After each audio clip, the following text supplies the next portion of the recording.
hardware isn't like that. It's more like running a restaurant, right? Like, it's like what we really need is we need an oscilloscope for cells. Hardware product is like a table.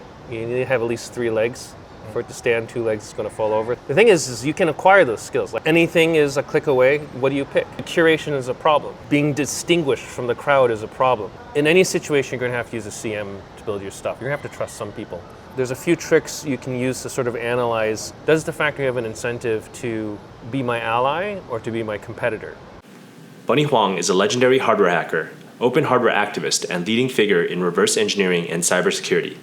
Bunnie graduated from MIT in electrical engineering, where he stayed to do his PhD under computer science pioneer and godfather of synthetic biology, Tom Knight.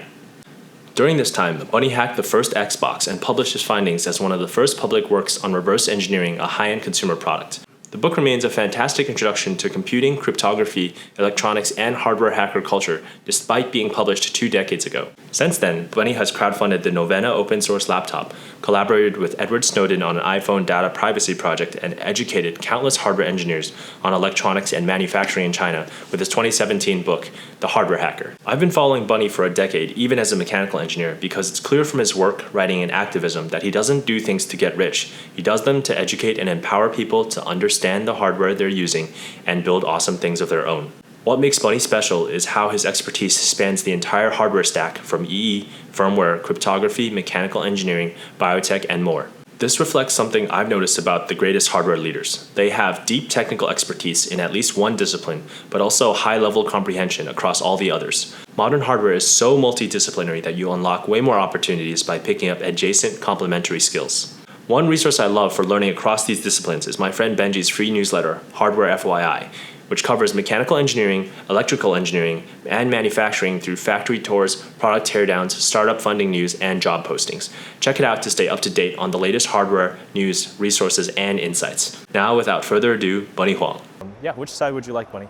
Oh, sure, but sit over here so I'm a little closer to the coffee.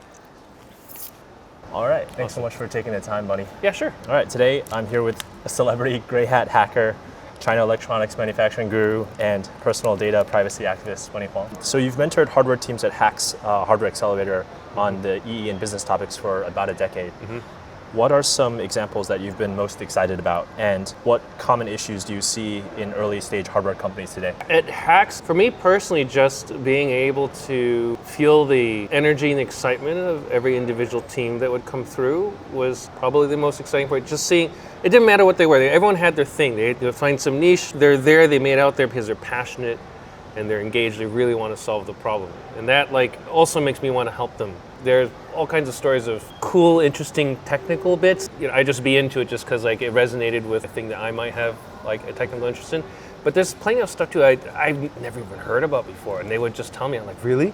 That's a thing? People want this? Yeah, I had no idea. We had some teams of women trying to build better smart bras. I know nothing about bras, right? But it was fascinating to hear all the constraints and the issues and sort of the blind spots in engineering and electrical design, whatever it is. And so getting in touch with people, get more perspectives, things you never would have, experiences I would ever had just building stuff for myself is part of it. Probably one of the most common issues is that you meet a team that would be missing a critical discipline that you need. So building a hardware product is like a table. You need to have at least 3 legs.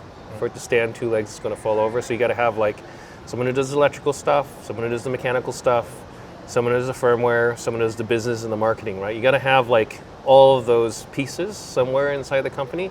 And so we would have some companies where they would have really great concept design, a solid market, but then they would be missing the electrical engineer, but they had the software engineer and the mechanical engineer. And you're okay, that's going to be really hard to get around because then they're constantly outsourcing that bit. They need to round out that team or whatever. A lot of teams, if they're missing a mechanical discipline or a design discipline, whatever it is, that really causes their design to be unbalanced. Right? They really have to lean on the other disciplines heavily, and then it creates a product that's not a perfect fit for the market. So that's actually one of the hardest pieces, is sort of balancing that all out. And the thing is you can acquire those skills. I myself was trained as an electrical engineer, but I taught myself injection molding. I taught myself a bit of design, all these kinds of things. You can learn, actually a lot of these skills are quite acquirable, but you do have to have the time to do it. The problem is once you're in a thing like HAX where it's a pressure cooker, you can't be okay, I'm just going to take 6 months and just learn this kind of thing. If you're thinking about doing something like this, it's worth it to do little projects, little vignettes to learn. So like one thing I do is like I like to build art, and not because there's any profit motives, but every single time you do something, one of these projects, I can pick a thing I really don't know anything about and incorporate that into the art project, right? So I don't know anything about injection molding, and so I'm just going to do some cheesy little things involved in it. It's not even necessary really to execute it, but like it's art, and so if it doesn't look great, we can make that expression as part of the art, right? Like in a way, art is also, there's not a strict success failure criteria, but you can but you have more liberty to push yourself and learn things. And then once you put it together and you take a step back and like, okay, what did I learn? When you get to the real, paying client project, you have that experience behind you, you can carry it forward. It doesn't all have to be grand. I mean, a lot of it's just you doing it because it's fun or you enjoy it. Like it's not everything has to be like blog worthy or share worthy. It's just it's art. You're building art. You do it because you love it. How has the hardware startup process evolved in the last 20 years? Internet has changed everything, right? Internet changed democracy. Internet has changed society and how we vote and how we interact with people, changed the pace of business, changed hardware startups, right? So a lot of things that used to be really hard, really easy now, right? But a lot of things that used to be fairly easy are also more difficult at this point in time. When anything is a click away, what do you pick, right? Like the curation is a problem, right? Focus is a problem. Being distinguished from the crowd is a problem, right? These are all different kinds of issues that are a result of like everything being in like a flat namespace, right? Everything's searchable. What do you look for, right? Some of the old challenges that used to be like, how do I find a supplier to do X? Well, we can find it, we can search for it, whatever it is. Or how do I get from point A to B? There was a lot of just very simple problems back then that are very easily solvable now.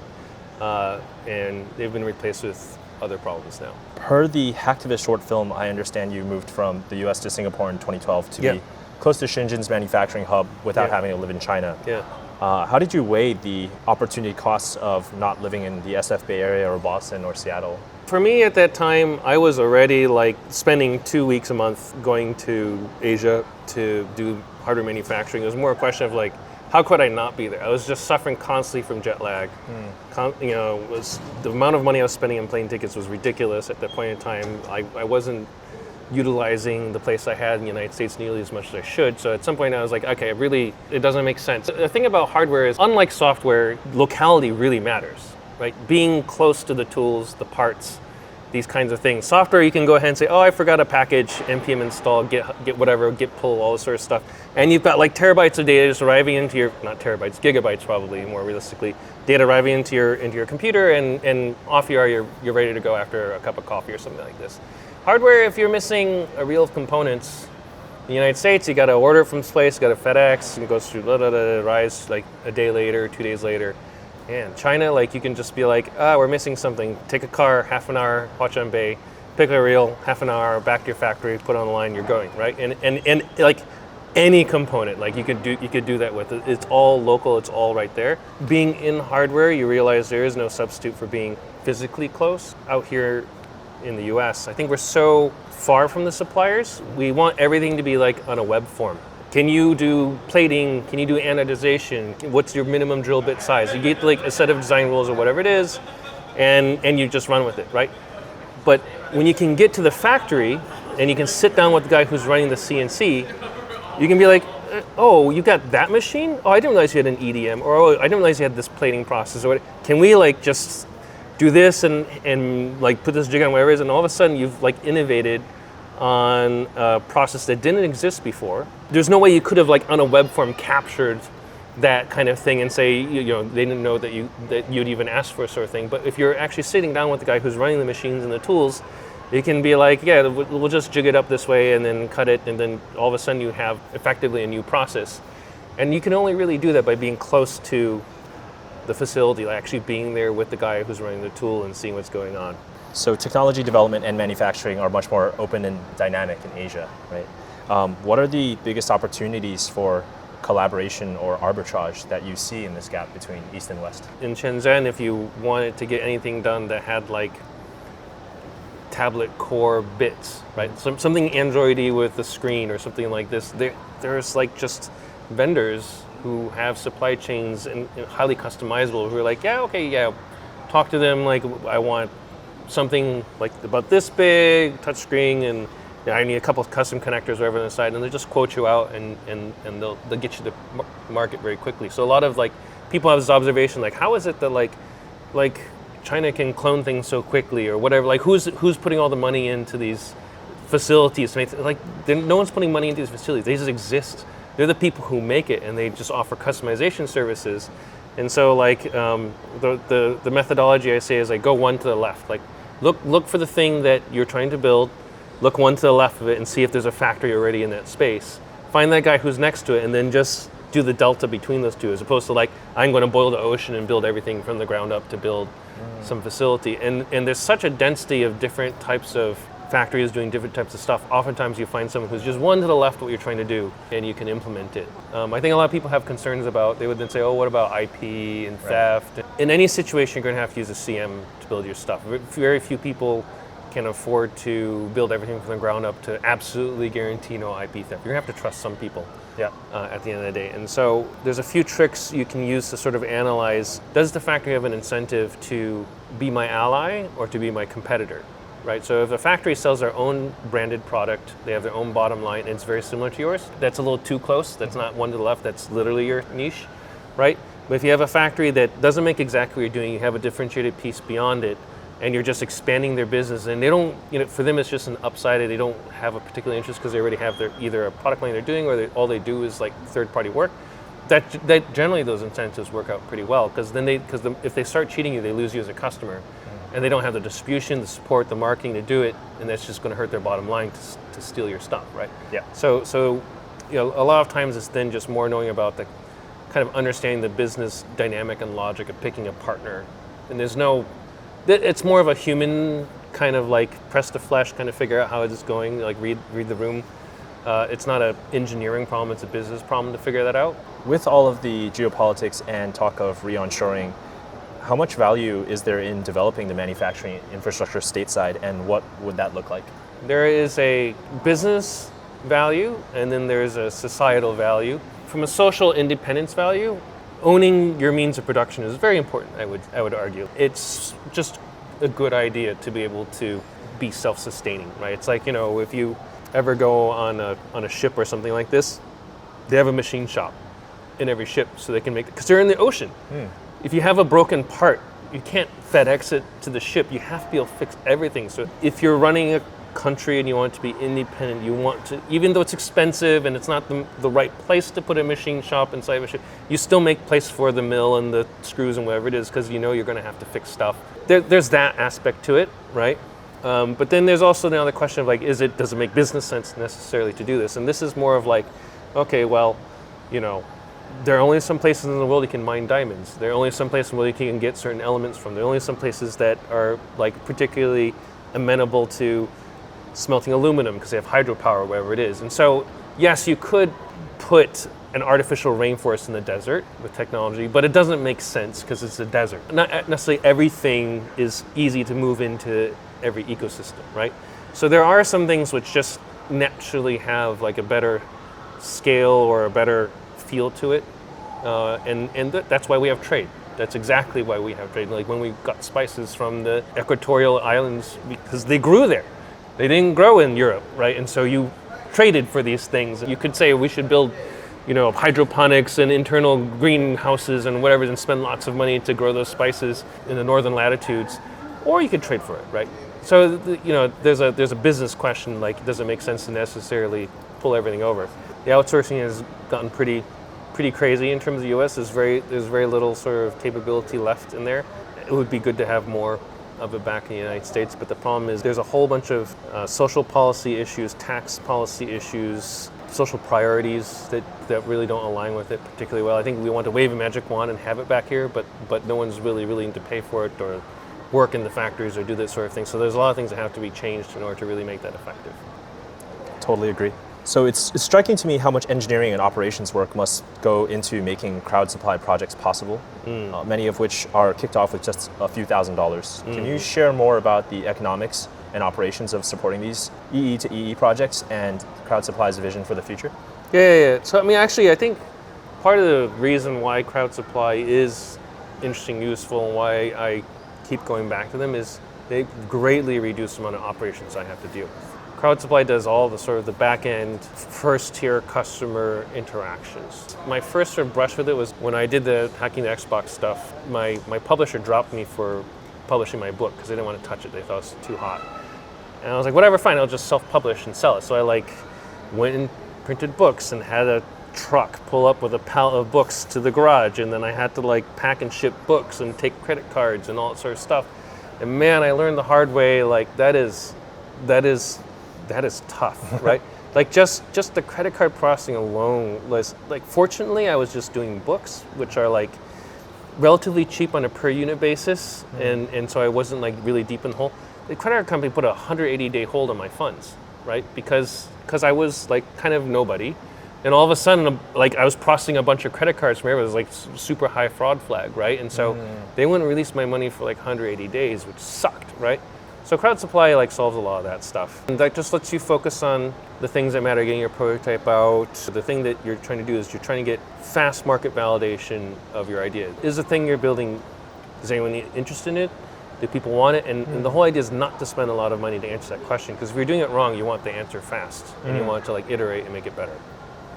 Interesting. So as a kind of proof of concept or early validation? Yeah, that's absolutely, I think that's really its sweet spot. I think if you overthink it a little too much before you start trying to vet it, then you get too invested in maybe some bad ideas or whatever it is.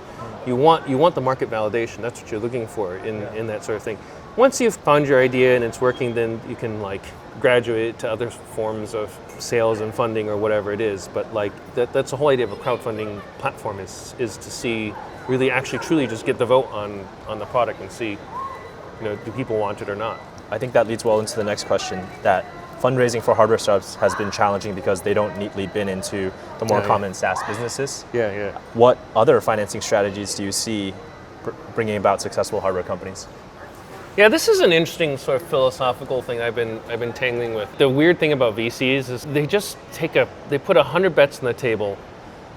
99 of them are awful. One of them pays out enormously, and then what they do is they bury the other 99. They don't talk about it and they say, I saw the future in the one, you should give me more money. And then they can put 1,000 bets on the table, and then out of the 1,000 bets, 5 pay out, and they say, oh, we saw the future again. Ignore the other 995 bets that failed and all the other money we wasted or whatever it is. In order for that model to work out, you have to be talking about something where it's paying 1,000 to 1. Or something what they always say, Facebook or whatever, Google kind of unicorn. Hardware isn't like that, right? Hardware is actually the right model. I think of hardware. It's more like running a restaurant, right? Ouch. It's you buy ingredients in a restaurant and you sell them at a margin, and there's a service aspect to it, and you have to prepare the things. It's a high touch situation, right? Yeah. Hardware is the same thing. You source components, you put them together. The margins are not enormous. You're not going to do 1,000 to 1 on a piece of hardware or whatever it is. When you have a hardware idea, if you've managed to reduce the technical risk, it's not like a VC bid where it's 100. I have to build 100 products before one pays out. Every product has a margin. If you agree to buy the thing, I priced a return on the very first thing I sold you, right? Mm-hmm. Whereas on software, the very first person who comes in your website doesn't give you revenue. You have to get 10,000, 100,000 users before you even start to see any return on investment or something like this, right?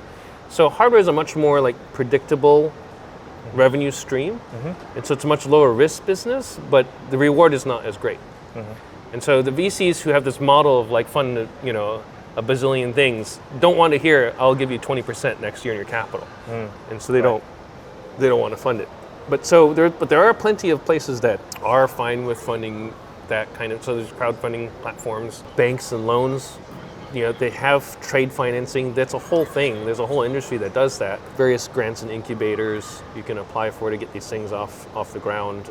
It does mean you have to be lean. You're not literally getting VC money to have champagne parties or whatever it is for your employees. When you have that amount of money, things get a little irrational. So you do have to it's not as sexy of a money proposition, but I think it's a more reliable, more predictable situation. Tom Knight and the field of synthetic biology started talking about a hacking approach to biology almost 20 years ago. Since then, the field has seen some good days and not so good days. Biology is a difficult substrate to work with, but proprietary hardware has also been a huge obstacle for synthetic biologists and biological engineers. If you had to choose a strategy to make the biggest dent in better hardware for biotech, what would you spend your time on? Ooh, the hugest dent in better hardware for biotech. That is really interesting. I remember actually I had a conversation with Tom Knight about this. It's like, what we really need is we need an oscilloscope for cells. Right? Because right now you can just like reach into like a circuit and just measure something. You don't really know exactly what's going on inside a cell without blowing it up and then like running it through a mass spec. We don't have like really good diagnostic tools to know what we're working on, which is part of the reason why biology is so hard, is that you can only infer through side effect that your experiment's working. So I mean, at a very like abstract sense, if I could find a way to do that, that would be great. I don't know how to do it, so I haven't done it. Aside from that, there is a lot of automation in biology, but I've used some of the robots and some of these. They're so hard to program and so not modern in terms of like their flexibility. Sure. We are getting to the point that we should be able to make experiments and protocols both easier to design, but also easier to replicate with, sort of standardized systems if we could try to get some kind of ecosystem out there. So I think that would be a really interesting thing to look at. Some sort of standardized robot that could do a class of experiments reliably, repeatably, just buy it, stick it in there, and then it can just grind on all the combinations of all the different libraries of cells that you want to work on, screen for like a panel of molecules, whatever it is. That I think that would be pretty impactful if you could do it like in an open and easily accessible way. From what you've seen recently, what are you most excited about in the hardware for biotech space? A lot of the equipment it manufactures, if you look at the BOM cost of a biological piece of hardware versus like the MSRP of it, it's a very, very big delta. I mean, it's actually a good market if you're a hardware engineer and you want to like make money and you make a custom like device. There's a lot of margin to work out. Yeah, both on the hardware and especially on the consumables, right? Yeah. So I think there are opportunities there, but then convincing people that your new version of whatever this machine is, the one they should use for their protocol, is the heavy lift at that point in time. But in a way, the part of the problem is the biologists are a little superstitious. They're just like, I only use this type of machine because it worked with the cell, and we don't know exactly why. But every time we try this other one from this other manufacturer, it doesn't work, and so we're just doing this thing even though it's 10 times more. There's a lot of that in the industry as well, and I don't know how to break that cycle. It may just be part of the finickiness of doing biology. Gotcha. I guess like a crack team of applications engineers and support engineers, I guess. Something like this, yeah. But the thing is, particularly if you have to get out of like the standard model organisms and you have to get into like some of the if you're doing sim bio, you want to do something that synthesizes XYZ, and it only happens in this particular type of bacteria that's not a standard model organism. We don't know how to grow it, and we only managed to culture it a few times, and it's super slow growing, whatever it is. Then all of a sudden you're just like in this like too many multi-dimensional problem space to try and optimize, and if you got it just growing, it could have been like a residue from a cleaning agent that allowed it, you know what I mean? It's like, it could be as subtle as that is what caused it to grow versus like another thing where it didn't grow. And it's very hard to find those little bits out. Over the pandemic, I got a little bit into hydroponics, and I was like trying to grow plants in I live in Singapore, so I don't have soil. The only thing I can do is grow things in water, right? I didn't know about micronutrients for plants back then, but I had this problem where I would do the macronutrients, pour them into the city tap water, grow the plants. They'd grow fine for like 2 or 3 days, and then they would have all these weird sort of like characteristics, like very stemmy or white leaves or whatever it is, and it's just like parts per million, parts per billion amounts of like molybdenum and like boron, iron. These have to be inside the solution. And it was just enough in the tap water that the plant could get them to grow for a couple days, and then it would just peter out and die, right? And so that kind of emphasized to me how subtle like these little effects can be. Like these enzymes are so effective. Like I believe it's molybdenum is like absolutely essential in the process of synthesizing chlorophyll. And it's not a thing you would think is like super common. There are some parts of the world that are very molybdenum deficient, and so plants don't grow there well, and you have to put in. If you don't have it, they just don't grow, and like it's not obvious. It's literally at a contaminant level, right? Just the dust in the air could deliver enough, or not. Like and that's I think that's kind of like one of the hallmark difficulties of like these biology experiments. I understand you care a lot about restoring people's power over technology and educating people about the dangers of products and the platforms they're using. What products do you use and trust, and what are some low-hanging fruits the average person can do to protect themselves? Yeah. I wouldn't say, I generally say all platforms are dangerous, but I think the dangerous part is for us to forget that we have the ability to do it ourselves. You know, it's like the whole like ship with its own CNC thing. Forget about whatever, they're just going to launch their ship in a sea with no ability to repair itself. We'll make it. That's dangerous, right? Because then like when the part breaks after a storm and you're just adrift in sea, you're dead, right? Yeah. And so it's very important for people to always know that because technology, by definition, at least up until now, has always been invented by a human. I mean, AIs are different questions. Since they're developed by humans, by definition, any human can understand it, right? There's no special thing about, you know, as much as Apple wants to call it a genius bar, you too can be a genius. They're just withholding information from you so they seem like geniuses, right? It's not, there's nothing special about that kind of thing that's going on. It's a long time question, and the weird thing I did is I just went and built my own things. Yeah. So like, I built a precursor, and I dog food it. I mean, it's my password manager, and it's a thing that I can trust through and through, because from the SoC, from like the source code of the RISC-V CPU to the OS to the password manager itself to everything, like pretty much every one of those pieces I put together with the help of others, but like, you know, I've seen every single line of code in those. I trust it because I built it. I also know I didn't intentionally put a backdoor in or, you know, some kind of anti-user thing. It's not going to, there's never a risk that this platform is going to get out of my control. Right, and what I really hope is I put it all out there so other people can make it their own, and they also know they have no risk of this platform being out of their control. Because the problem is once you start putting your secrets or whatever is into a platform for storage, that's a very powerful lever. Someone has a lot of leverage over you. If you get locked out of that management tool or you lose it, wherever it is, you literally lose a big portion of your digital life. And so for me, it's a priority to sort of like make sure I have control and understanding over these just core nuggets of technology. Once I have that, I feel then a little more at ease investing into like less controlled platforms, because I can always like claw it back and bring it back to the bare essentials and then rebuild from there again. Between hacking the Xbox, working on an iPhone data privacy project with Edward Snowden, crowdfunding the Novena open source laptop, and writing books about nimble electronics manufacturing in China, as well as suing the US DOJ over the DMCA copyright law. Right. You've done so many hard, awesome things. It appears you've consistently prioritized activism and positive societal impact over money.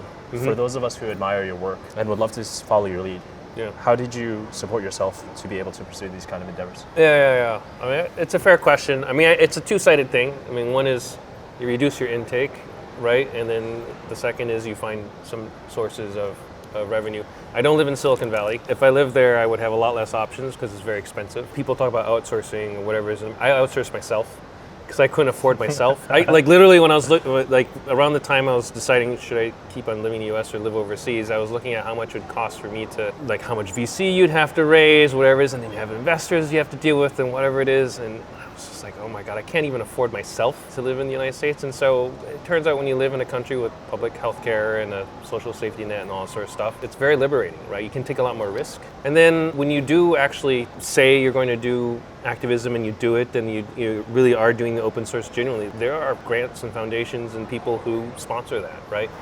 So if you walk the walk, the people want that. And so it's not fantastic amounts of wealth, but it's enough. It's enough to continue to operate and live a happy life. One last question, will you sign my book?